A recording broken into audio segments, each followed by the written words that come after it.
Good morning student. Today we discuss about a new topic.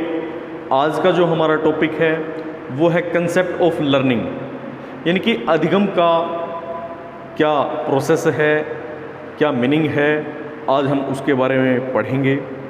देखिए, अधिगम means सीखना। अधिगम मानव व्यवहार से संबंधित एक आधारभूत प्रक्रिया है। सीखना मानव का स्वभाव है। जन्म से लेके मृत्यु तक व्यक्ति कुछ न कुछ सीखता रहता है। इस तरह से अधिगम में वो सारी चीज़ें जो है शामिल हैं जो व्यक्ति करता है और सोचता है। व्यक्ति का संपूर्ण व्यवहार उसके द्वारा प्राप्त किया ज्ञान का संग्रहण और उसका विश्वास, यहाँ तक कि अभिवृत्तियाँ और उसके उद्देश्य, इसके साथ साथ उसकी उपलब्धियाँ, यानी कि उसने क्या अचीव किया है, और उसकी सफलताएं और असफलताएं, ये भी अधिगम में शामिल होती है। इसके साथ साथ उस व्यक्ति के जीवन में वो कैसे किस तरीके से समायोजित होता है और कुसमायोजित पक्ष भी जो है वो काफ़ी हद तक अधिगम में शामिल होता है। साथ साथ व्यक्ति के शील गुण वो भी अधिगम प्रक्रिया का एक महत्वपूर्ण केंद्र बिंदु है। अगर देखा जाए तो उपरोक्त विवेचना के आधार पर अधिगम का जो पूरा प्रोसेस है, जो पूरी प्रक्रिया है, वो कुछ परिभाषा, कुछ बिंदुओं पर आधारित है। अधिगम व्यवहार में एक परिवर्तन है, वो अच्छा भी हो सकता है और बुरा भी। यह परिवर्तन अनुभव और प्रशिक्षण के परिणाम स्वरूप क्या होता है, घटित होता है। इसका अभिप्राय यह है कि इसमें कुछ समृद्धियाँ होती हैं, परिपक्वता होती है, और इसके साथ साथ जो है मानव का जो है जो अंगों का जो उसका कार्य होता है वो भी अधिगम प्रक्रिया के केंद्र बिंदु में आता है। अधिगम के परिणाम स्वरूप होने वाले जो परिवर्तन हैं वो स्थायी होते हैं। इसके साथ साथ सीखी गई कुछ अनुक्रियाएं वो पर्याप्त काल का व्यवहार उसका एक महत्वपूर्ण जो है अंग माना जाता है। इसके बाद बच्चे, अधिगम से रिलेटेड कुछ परिभाषाएं हैं, अ फ्यू डेफिनेशन, वो क्या है। सबसे पहले J.A. किम्बल के अनुसार वो क्या कहते हैं, सीखना व्यवहार में अधिक अथवा कम स्थायी परिवर्तन की ओर क्या करता है, संकेत करता है, जो अभ्यास के परिणाम स्वरूप होता है। Means learning refer to more or less permanent change in behaviour which एस्योर as a result of practice. कहीं ना कहीं ये जो है अभ्यास पर जो है सीखना आधारित माना जाता है। इसके बाद गेट्स महोदय ने भी अधिगम के रिगार्ड कुछ परिभाषा दी है। वो क्या कहते हैं, अध्ययन का अर्थ एक व्यापक प्रशिक्षण, इसके द्वारा व्यवहार में परिवर्तन। Means learning is modification of behaviour through activities in the process of learning. इसके बाद नेक्स्ट एक जो है शिक्षाविद और हैं वुडवर्थ महोदय, वो क्या कहते हैं, नवीन ज्ञान और नवीन प्रक्रिया ये कहीं ना कहीं एक अध्ययन की क्या है, शाखा है, एक अध्ययन की प्रक्रिया है। Means the process of assuring new knowledge and attitude. इसके बाद यहाँ पे जो है क्रो एंड क्रो भी क्या कह रहे हैं, क्रो एंड क्रो महोदय के अनुसार आदतें, ज्ञान, प्रवृत्ति को प्राप्त करना ही क्या है, सीखना है। Means learning is a process of habits, knowledge. ये सारी की सारी चीज़ें जो है जो व्यक्ति अपनी आदतों में जो है शामिल करता है कुछ चीज़ों को, वो इसके बाद जो है उसका ज्ञान, नॉलेज, और साथ साथ उसकी प्रवृत्ति, एक व्यक्ति की क्या प्रवृत्ति रहती है, वो सारी चीज़ें अधिगम का एक पार्ट क्रो एंड क्रो मानते हैं। इसके बाद एक साधारण जो है व्यक्ति के दृष्टिकोण में सीखना, उससे अभिप्राय कुछ ज्ञान, कौशल और व्यवहार में जो है परिवर्तन या प्राप्ति से है। इसके बाद सीखने से अभिप्राय और भी है, यह व्यक्ति और वातावरण के साथ जो है निरंतर क्या करती है, अंत्यक्रिया स्थापित करती है। और उसमें जो मानव के व्यवहार में अंत्यक्रिया के माध्यम से जो परिवर्तन होता है वो अधिगम से जुड़ा हुआ माना जाता है। अगर देखा जाए तो जो है उपरोक्त विवेचन के आधार पर, उपरोक्त परिभाषाओं के आधार पर हम ये कह सकते हैं कि सीखना व्यवहार में परिवर्तन, इसके साथ व्यवस्थापन, ज्ञान और व्यवहार, आदतों की प्राप्ति, साथ साथ जो है छात्र द्वारा भूतकाल के अनुभवों द्वारा लाभ उठाने और उनकी क्षमताओं से है।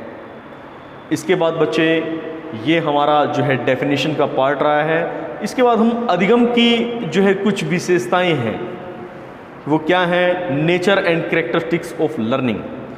देखिए प्रत्येक प्राणी जो है जन्म के तुरंत बाद कुछ ना कुछ जो है वो सीखना प्रारंभ शुरू कर देता है, क्योंकि ये मानव का स्वभाव है और ये मानव का सामान्य स्वभाव भी है। और वो जो विशेषताएं हैं वो जो है क्या विशेषताएं हैं वो हम डिस्कस करते हैं। फर्स्ट है अधिगम मनुष्य की जन्मजात जो है वो क्या है, प्रवृत्ति है। Means learning is an इनेट tendency. जो अगर देखा जाए तो जो है मनुष्य, कहने का मीनिंग ये है कि जन्म के तुरंत बाद कुछ ना कुछ सीखता रहता है। साथ साथ जो व्यक्ति जब जन्म लेता है तो वो कहीं ना कहीं जो है अपनी जब वो शिशु अवस्था में होता है, जब वो इन्फेंसी एज में होता है, तो कहीं ना कहीं वो धीरे धीरे अपनी आँख खोलना शुरू कर देता है, हाथ पाँव मारना शुरू कर देता है। वो जो है कहीं ना कहीं जो है अंधेरे को, उजाले को जो है पहचानना शुरू कर देता है। तो ये सब क्या है, ये कहीं ना कहीं जो है बालक से मनुष्य की जो है कहीं ना कहीं सीखने की जो है एक अवधि है, और यही जो है उसकी बौद्धिक क्षमता को भी दर्शाती है। इसके साथ साथ नेक्स्ट जो है वो विशेषता क्या है, वो है अधिगम व्यक्ति के प्रत्यक्ष पर निर्भर करता है। Means learning depends upon prescriptions. Means अगर देखा जाए तो गेस्टाल्टवादी महोदय जो है इसको मानते हैं। वो क्या है कि गेस्टाल्टवादी महोदय इस पर कहते हैं कि जो अधिगम है वो व्यक्ति के जो है प्रत्यक्ष पर निर्भर करता है, क्योंकि व्यक्ति प्रत्यक्ष चीज़ों से बहुत कुछ सीखता है जो उसकी आंखों के सामने हो रहा होता है। वो जो है ज्ञान की श्रेणी की एक विशेषता है, और इससे जब वो ज्ञान लेता है तो वो अधिगम का जो है रूप जो है वो एडॉप्ट कर लेता है। नेक्स्ट है सीखना उद्देश्यपूर्ण होता है। Means learning is purposeful. देखिए जो व्यक्ति जो है कुछ सीखता है, लर्निंग जब वो कर रहा होता है, सीखता है, तो उसके पीछे कोई ना कोई उद्देश्य होता है। बगैर किसी उद्देश्य के कोई भी लर्निंग प्रोसेस है वो चलता नहीं है। व्यक्ति जो है कोई ना कोई उद्देश्य लेके तो अपनी लाइफ में जो है चलता है, क्योंकि वो इसीलिए सीखता है। यदि उसका उद्देश्य नहीं होगा तो उसका इंटरेस्ट जो है नहीं वो इंटरेस्टिंग तरीके से कर पाएगा। तो कहने का मीनिंग ये है कि सीखने से जो है एक बात तो स्पष्ट है कि वो उद्देश्यपरक है। इसके बाद नेक्स्ट है अधिगम एक निरंतर प्रक्रिया है। Learning is continue process. अगर देखा जाए तो अधिगम जो है वो जीवन पर्यंत चलता रहता है। व्यक्ति बहुत सी जगहों से बहुत कुछ ज्ञान जो है अर्जित करता है। एक विद्यार्थी विद्यालय से, महाविद्यालय से बहुत सी चीज़ें जो है वहाँ से बहुत सा ज्ञान जो हासिल करता है और उसको अपने जीवन में जो है अपनाता है और उसको अपनी लाइफस्टाइल जो है वो बनाता है, और वो कहीं ना कहीं बहुत कुछ जो है इसके माध्यम से सीख रहा होता है। इट मीन्स कंटिन्यू प्रोसेस है। एक व्यक्ति जो है लर्निंग को औपचारिक और अनौपचारिक दोनों तरीकों से अपने अध्यापक से सीखता है। नेक्स्ट है अधिगम विकासशील एवं प्रगतिशील है। Learning is developmental. मीन्स अगर देखा जाए तो ये एक अधिगम के अंदर क्या होता है बच्चे, वो कंटिन्यू प्रोसेस है, गतिशील रहता है। ये जो है व्यक्ति को विकास की प्रक्रिया की ओर लेके जाता है, और वह अपने जो है वातावरण से जो है अंत्यक्रिया स्थापित करता है, और वातावरण से भी बहुत सारी जानकारी वो क्या करता है, हासिल करता है, और नए नए पक्षों को वो देखता है, नए नए पक्ष उसके सामने आते हैं, और नए जो एस्पेक्ट उसके सामने आते हैं उनसे भी वो बहुत सारी जो है जानकारी क्या है, हासिल करता है। नेक्स्ट है अधिगम प्रक्रिया में कुछ एलिमेंट्स वो इन्वॉल्व होते हैं, मीन्स लर्निंग में जो एलिमेंट्स इन्वॉल्व होते हैं वो देखा जाए तो सबसे देखिए लर्निंग क्या है, एक मानसिक प्रक्रिया है। विद्यार्थी या व्यक्ति के लिए लर्निंग एक मानसिक प्रक्रिया है। इसमें वो जो है जो मेन एलिमेंट्स हैं, जो 3 टाइप के एलिमेंट हैं। पहला है संज्ञानात्मक, वो जो है संज्ञान लेता है। इसके बाद जो है वो भावात्मक और फिर क्रियात्मक, ये 3 एलिमेंट्स जो है लर्निंग प्रोसेस में जो है वो शामिल होते हैं, जुड़े हुए होते हैं। इन्हीं के ऊपर जो है लर्निंग की एक जो प्रक्रिया है वो चलती है। नेक्स्ट है अधिगम वंशानुक्रम एवं पर्यावरण दोनों पर निर्भर करता है। Means learning depends upon both heredity and environment. देखिए हेरिडिटी और एनवायरनमेंट का लर्निंग पर बहुत बड़ा जो है प्रभाव वो रहता है, क्योंकि वातावरण से हम बहुत कुछ जो है चीज़ें सीखते हैं, एडॉप्ट करते हैं अपने अंदर। क्योंकि लर्निंग सीखने में जो है कुछ विषय वस्तुएं, इसके साथ साथ जो है कुछ विकास की चीज़ें जिनको व्यक्ति अपने अंदर जो है एडॉप्ट करता है, लेता है, और वो टाइम बाय टाइम उसको जो है अचीव करता रहता है। तो कहीं ना कहीं जो है ये चीज़ें जब एक व्यक्ति जो है छोटा होता है, मीन्स उसकी एज जो है इन्फेंसी होती है, फिर वो इन्फेंसी एज में बहुत कुछ नॉलेज जो है लेता है, जो कि उसके वंशानुक्रम और वातावरण से वो इन्वॉल्व रहता है। इसके साथ साथ जब एक व्यक्ति या विद्यार्थी, एक बालक जो इन्फेंसी एज के बाद जो है वो चाइल्डहुड एज में आ जाता है, यानी कि बाल्यावस्था में आ जाता है। बाल्यावस्था में भी वो 6 से 12 तक का जो है टाइम पीरियड है बाल्यावस्था का। 0 से 5 का 6 का जो टाइम पीरियड है वो इन्फेंसी एज का है, शैशवावस्था का।